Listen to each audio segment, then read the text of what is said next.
Okay, it's quit raining and you can probably hear me now. I've got a tin roof and it really makes a lot of noise. Once I cut up a lot of blanks, green blanks, out of that wood that was all cracked like I was showing you, what I like to do is seal everything. In the old days, I used to use a lot of ingrain sealer. I still like to use it. One of the reasons is it goes on easily. I find that I can reuse this brush hundreds of times. It gets kind of hard, but you can dip it back down in there. The downside of using it is that it's kind of messy, gets all over everything. I pretty much have to do it outside, although today, of course, I'm doing it in here. But it gets on my workbench. It's kind of a mess. Another method that works pretty good is just use regular wood glue. You can dilute it 10 to 20, 30% to kind of get a little bit more out of it. Ideally, you buy it in gallon sizes. I tend to use ingrain sealer, anchor seal, or I use melted paraffin wax. What I do is I bought an old electric skillet and I hot glued the temperature gauge so it's just barely above melting point, so it's not ever going to burn me or catch fire. And all you have to do is you dip the ingrain in there.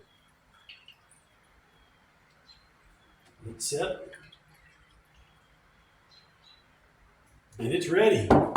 It doesn't take any time at all. I can do up to about a 10-inch blank in this tray, maybe a little bit bigger than that. You can do larger 12 or even 16-inch that you can dip it down in there and kind of roll it to get a blank that's large. You know, a blank like this, I just put the ingrain in,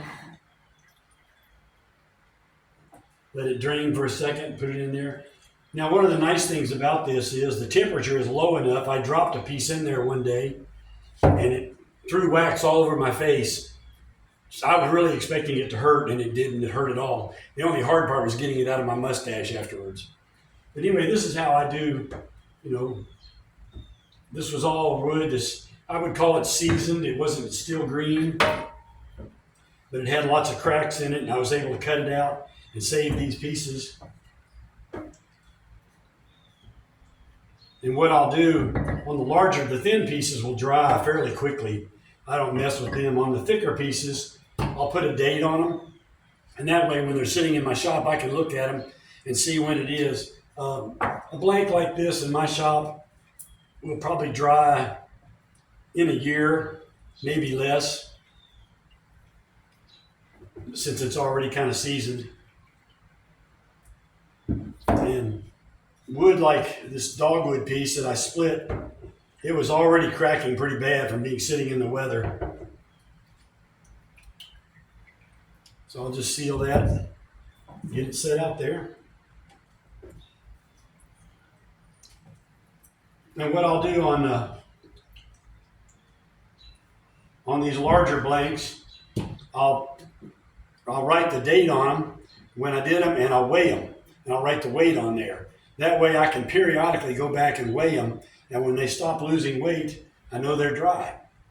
So that way it makes it really easy. And what I usually do when I find a piece, when I get a lot of wood piled up in the shop and I get a piece that is dry, I'll put a big X on the back of it. That tells me it's dry. I don't have to go back and reweigh it. I automatically know. So anyway, I hope that helps you out. Of course, I just unplugged this, put the lid back on. 15 or 20 minutes, that'll be a solid block of wax, and I don't have to worry about spilling it.